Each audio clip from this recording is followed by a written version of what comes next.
A atitude cientificista, entre aspas. A falha dos economistas no que concerne à orientação de políticas bem-sucedidas relaciona-se intimamente com uma tendência a imitar, tanto quanto possível, práticas das ciências físicas que sempre lograram êxito, o que, em nosso campo profissional, pode levar diretamente ao erro.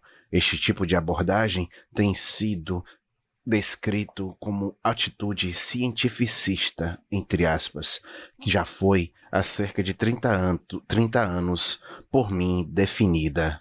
Abre citação.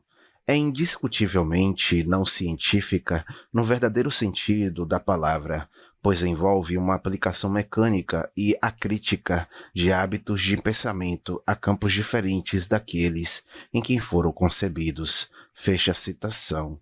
Iniciaremos explicando como alguns dos mais graves erros da política econômica atual decorrem diretamente desse erro científico. A teoria que tem orientado a política monetária e financeira dos últimos 30 anos, uma teoria que, a meu ver, emana de uma concepção distorcida do procedimento científico correto, baseia-se no pressuposto de que existe uma simples correlação positiva entre o emprego total e o nível de demanda agregada de bens e serviços.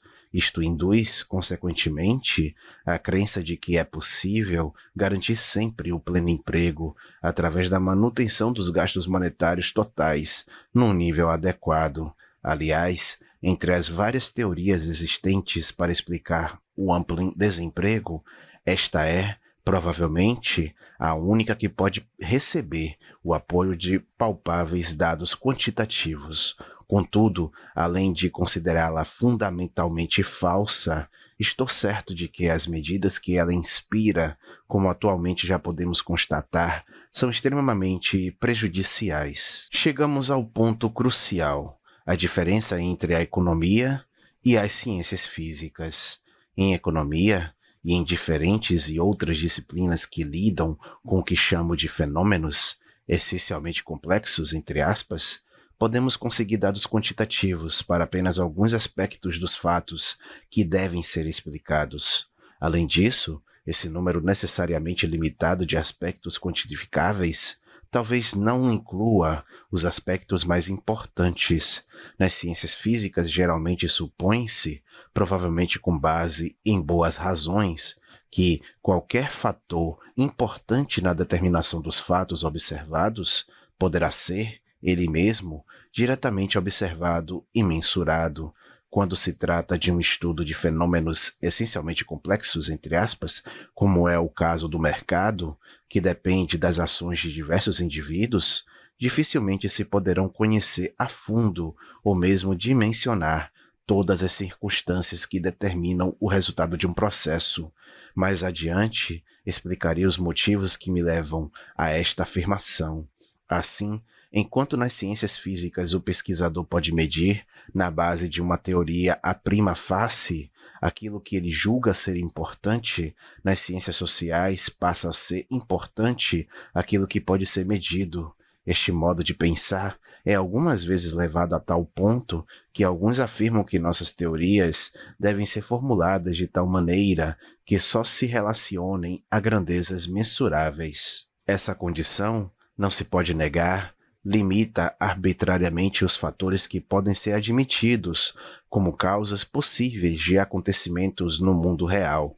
Por outro lado, são bastante paradoxais as consequências desta maneira de encarar os fatos que, aliás, é frequentemente e com muita ingenuidade considerada uma exigência do proceder científico. É óbvio que existem, em relação ao mercado e a outras estruturas sociais similares, muitos fatos que não podemos medir e sobre os quais temos, na verdade, apenas algumas informações muito imprecisas e genéricas.